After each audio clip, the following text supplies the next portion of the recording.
Susan Mitchell sees a man in a hoodie and thinks he's just another customer to brush aside. Another wrong fit for her luxury showroom. But what she doesn't know, that man is Darrel Carter, the new owner, ready to dismantle everything she thought she controlled. Stick around, because when the cameras roll and #LuxuryFail explodes, Susan's diamond badge won't be a symbol of power, it'll be a scarlet letter. Justice isn't whispered here. It roars. Let us know where you're watching from and what time you found this. We read every single comment. Don't forget to subscribe to the channel so you don't miss any videos. Susan Mitchell stands behind her polished mahogany desk at Elite Motors, her diamond-studded name badge gleaming under the showroom's strategic lighting. The quiet purr of luxury engines and the subtle scent of leather harmonize with her sense of absolute control. 15 years of cultivating the perfect luxury car buying experience has taught her exactly who belongs here and who doesn't. "Sir, the pre-owned section is that way," Susan Mitchell says, her perfectly manicured hand gesturing dismissively toward the exit, her voice dripping with practiced condescension. The man in the worn hoodie doesn't move, and something about his steady gaze makes her grip her designer pen slightly tighter. A young couple nearby has paused their conversation, the woman's phone discreetly rising to record. "I'm actually here to look at the new Mercedes S-Class," the man says quietly, his calm demeanor somehow more unsettling than if he'd shown anger. Susan Mitchell feels her signature smile freeze in place, but she doubles down. This is her domain, her empire of exclusivity. "Perhaps you don't understand. The S-Class starts at over $100,000, she says, touching her name badge reflexively, drawing strength from its cold perfection. "We have some excellent certified pre-owned options that might better suit your situation." The quiet whir of security cameras seems suddenly louder in her ears. But Susan Mitchell has spent too long curating Elite Motors clientele to back down now. She can see Jamie, her assistant, hovering nervously nearby, but she waves him off with a subtle gesture. She's handled countless situations like this before.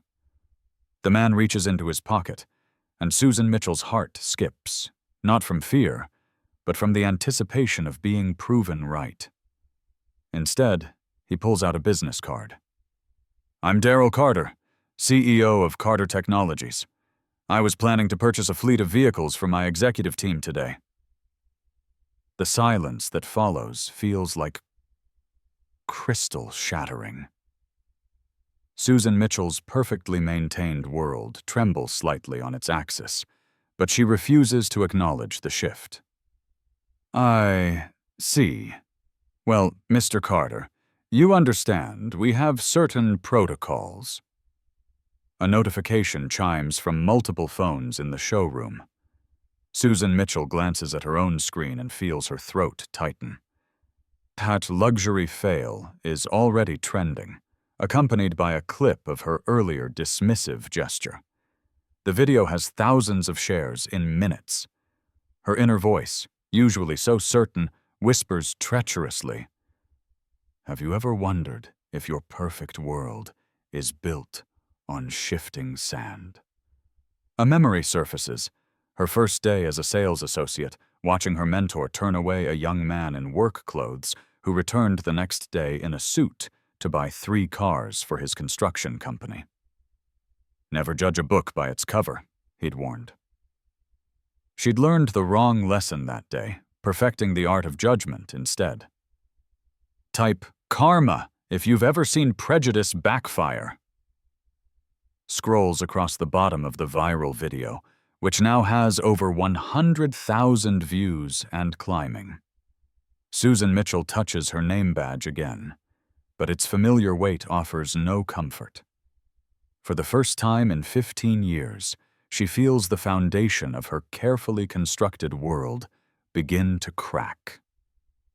The security cameras continue their silent witness, recording every moment of what's about to become the most transformative day in Elite Motors history, and in Susan Mitchell's career. The great question hangs in the air, like expensive perfume gone sour. How long can a kingdom built on prejudice stand when its foundations begin to crumble? Susan Mitchell adjusts her Cartier bracelet, a nervous tic she'd developed over 20 years climbing the luxury automotive industry's ladder. The security footage plays on her desk monitor, her own confrontation with Darrel Carter from 2 hours ago, now gaining traction on social media. Her silk blazer suddenly feels suffocating as she watches herself, poised and predatory, circling a customer who, she now knows, has an 8-figure investment portfolio. Numbers flash across her screen, complaints dating back 3 years, all following a similar pattern. Distinguished customers turned away, judgment passed on appearances, coded language about maintaining standards. Each report bears her signature, her carefully crafted justifications. The dealership's customer demographic data scrolls past. 92% white, average age 55, despite their location in one of America's most diverse metropolitan areas. Her mentor Richard's words echo from 15 years ago. Susan, luxury isn't just about products. It's about curating the right clientele. She'd embraced that philosophy, refined it into an art form. The quarterly excellence awards lining her office walls gleam accusingly now, each one earned by maintaining what she'd called brand integrity. A Harvard Business Review article catches her eye. Unconscious bias in luxury retail, the $4.2 billion blind spot. The statistics blur as her throat tightens. High net worth individuals from minority backgrounds reporting discrimination at premium dealerships, 78% feeling pressured to dress up just to be taken seriously. Every data point feels like a personal indictment. Susan's name badge weighs heavily against her chest as she discovers more complaints, methodically buried by her team. A young black doctor who'd brought cash for a Porsche redirected to used vehicles. A South Asian tech entrepreneur dressed in jeans told to browse online first. Each incident meticulously documented, each dismissal bearing her signature. Her phone buzzes, the corporate HR director requesting an urgent meeting. The dealership's diversity metrics over her tenure paint a damning picture. Declining diversity in both clientele and staff, despite the changing demographics of their target market. Studies showing luxury brands losing billions to unconscious bias flash across her screen as she researches frantically. "Have you seen the numbers?"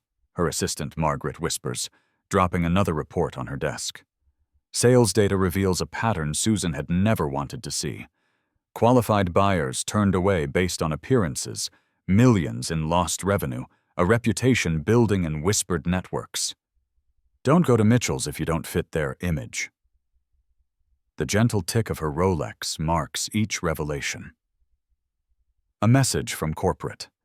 Their competitor across town reports 40% higher sales to diverse high net worth clients. Susan's hands shake as she realizes how many millions her standards have cost them. The small voice she'd silenced earlier grows louder, impossible to ignore.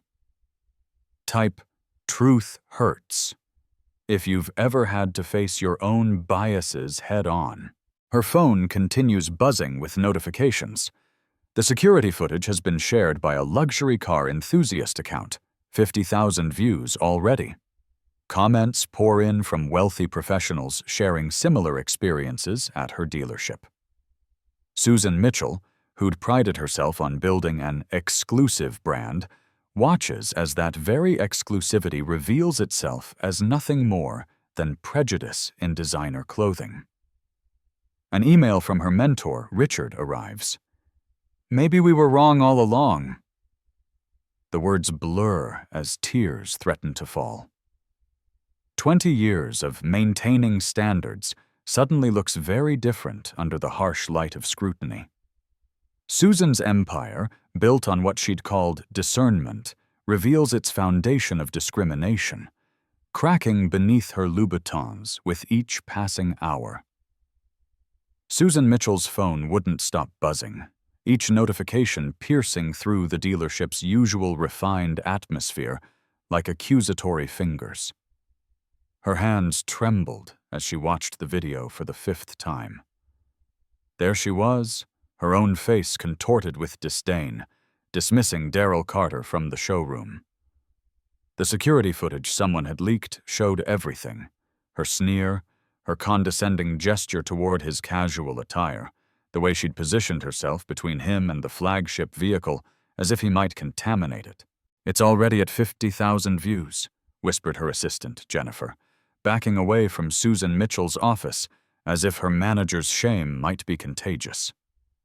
The younger woman's retreat felt like the first desertion of many to come. Susan Mitchell clutched her golden name badge, the one she'd polished just that morning, feeling its weight grow heavier with each passing minute. Through the glass walls of her office, she watched her sales team huddled around their phones, their faces a mirror of the growing horror she felt. The showroom's signature piano music, usually so soothing, now felt like a mocking soundtrack to her downfall. A Bentley's gleaming hood reflected her distorted image. A woman watching her carefully constructed world fracture. The hashtag luxury bias was trending. Susan Mitchell's throat constricted as she scrolled through the comments. Former customers were coming forward, sharing their own stories. "She did the same to me last spring," one wrote.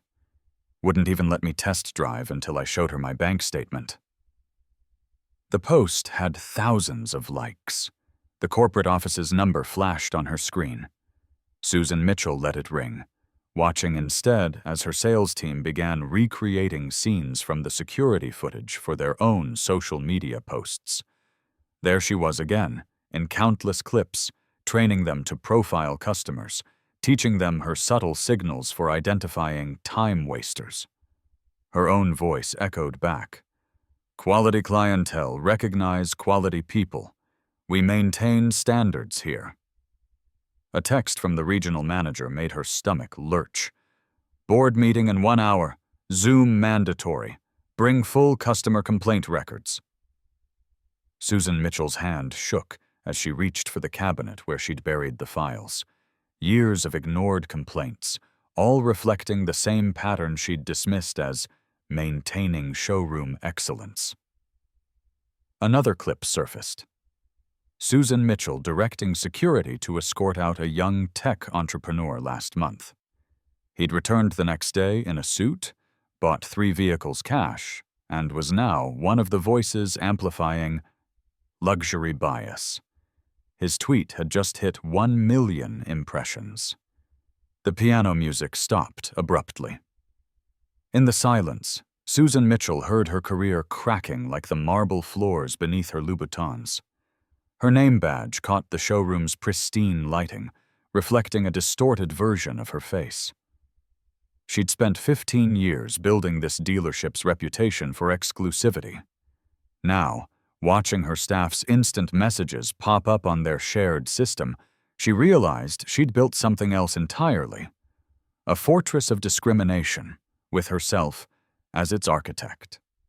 The security cameras blinked their red lights steadily, recording it all: her empire's slow-motion collapse, the desertion of her carefully trained staff, the growing chorus of voices rising against everything she'd thought was right. Susan Mitchell's phone buzzed again. CNN wanted a comment. Type "Fortress Falls" if you've ever witnessed someone's perfect world crumble. The showroom's front doors opened. A familiar figure walked in. Darrel Carter, now wearing an impeccable suit, flanked by what appeared to be corporate attorneys. Susan Mitchell's name badge slipped from her fingers, clattering onto her desk like a fallen crown.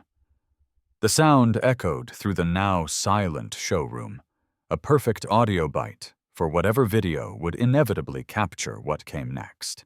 Officer Bradley Larson's measured footsteps echo through the once familiar dealership showroom, each click of his polished shoes now a mockery of the control he'd wielded just hours ago. The fluorescent lights cast harsh shadows across the gathered staff, their faces a blur except for one.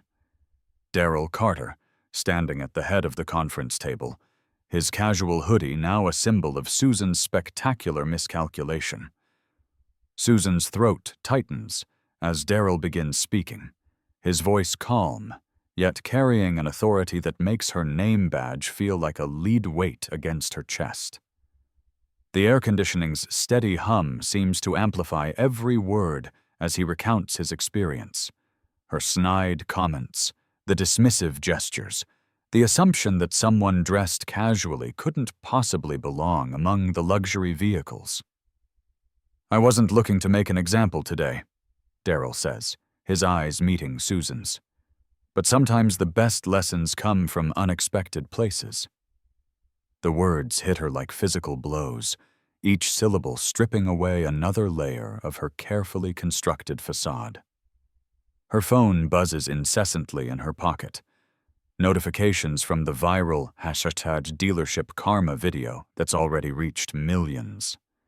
Someone had captured her interaction with Darrel earlier, her condescending smile now preserved forever online. The comments are ruthless. "Watch this manager learn the hard way," and "Karma comes in a hoodie." Susan's hands tremble as she reaches for her name badge, that gleaming symbol of authority she'd polished so proudly each morning. Now it feels like a brand of shame. The meeting room's silence weighs heavy as Darrel continues, outlining his vision for transforming the dealership's culture. "We're going to rebuild this place from the ground up," he announces, "starting with our assumptions about who belongs here." Several heads turn toward Susan, and she feels her face burn. The security of her position, her reputation, everything she'd built over 15 years, all balanced on the edge of a precipice. But then Darrel does something unexpected. Instead of firing her, he pauses, looks directly at her, and says, "Ms. Mitchell, I believe in second chances. The question is, do you want to be part of the solution?" The room collectively holds its breath. Susan's fingers trace the edges of her name badge, remembering all the times she'd used it to intimidate, to exclude, to reinforce the artificial boundaries she'd helped create. The viral video continues to spread. #dealership karma now trending nationwide. But somehow, improbably, she's being offered a lifeline. "Share your story," Darrel suggests, softer now. "Help others learn from this moment." Susan swallows hard, tears threatening to spill. The badge catches the light one final time as she slowly removes it, placing it on the table. Not in resignation, but in acknowledgement. "I want to learn," she manages, her voice barely above a whisper. "I want to change." Type second chances. If you believe in the power of transformation, her world has indeed shattered. But as she looks around the room, Susan realizes that sometimes destruction is necessary for rebuilding something better. The air conditioning hum fades into the background as she straightens her shoulders, ready to face what comes next. Not as the authority figure she once was, but as someone willing to learn, to grow, to change. The meeting ends, but the real work is just beginning. The trending hashtag might fade, but the transformation it sparked would reshape not just Susan's career, but her entire understanding of power, privilege, and belonging. Susan Mitchell stands before the polished glass walls of Carter Mitchell Automotive Training Center, her fingers tracing the raised letters of her name, now joined with Darrel's in an ironic twist of fate. The morning sun catches the crystal award in the lobby. Excellence in inclusive business practices, making her wince at the memory of that day just 1 month ago.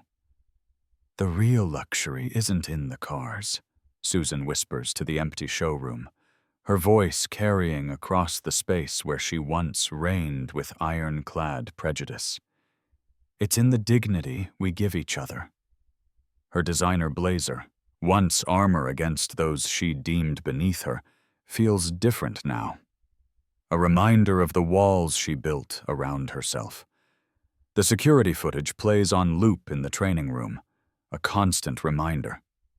Susan Mitchell watches her past self, rigid, hostile, dripping with assumed superiority, and feels her chest tighten. "Stop the video there," she tells the new hire facilitator. "That moment, right there, that's what institutional bias looks like in action. That's what I thought power meant." Her name badge sits in a display case alongside the original incident report, a testament to transformation. "I kept polishing this badge," Susan Mitchell confides to the training group, "thinking the shine would make me superior. But real leadership? It's about reflecting light onto others, not blinding them with your own." The phone buzzes, another dealership requesting their training program. Mitchell method trends again, but this time for the right reasons. Susan Mitchell's hands don't shake anymore when she sees her name online. Instead, she screenshots these moments for the monthly board presentation. From discrimination to direction, the Mitchell transformation model. "The hardest luxury to acquire," Susan Mitchell tells the cameras during her TED Talk, "isn't a car, it's humility, and unlike those vehicles in our showroom, its value only appreciates with use." The audience leans forward as she reveals the original security footage, gasping at her former self's behavior. That woman thought she was protecting excellence. Instead, she was guarding her own fear. Throughout the corporate offices, the new mission statement shines. Every customer, every story, every time. Susan Mitchell's journey from discriminator to defender of dignity has become a case study in corporate transformation. The training centers bear witness to her daily reminder. Privilege checked becomes progress shared. Type "transform" in the comments if you've ever had to face your own prejudices, she encourages during their viral training videos. Because the ultimate luxury? It's the freedom to change. In the evening, Susan Mitchell walks the showroom floor one last time before heading home. The space echoes differently now, with genuine laughter, warm greetings, the symphony of authentic human connection. Her reflection in the gleaming cars shows someone she's finally proud to be. "The view from humility," Susan Mitchell muses, touching the frame that holds her old badge, "shows you everything you missed from the top." She adjusts the new sign above the entrance. "Carter Mitchell Automotive, where every story matters." As she turns off the lights, Susan Mitchell smiles at the security cameras, the very ones that captured her fall and her rise. "Share this journey," she whispers to the thousands who will watch tomorrow's training video. "Not because it's perfect, but because it's possible." The ultimate truth wasn't in the losing of her power. It was in discovering what real influence means.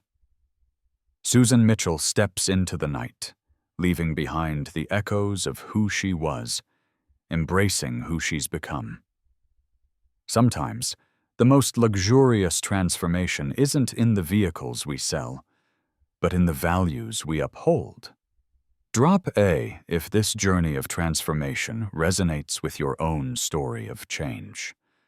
Remember, every mistake can become a milestone if we're brave enough to learn from it.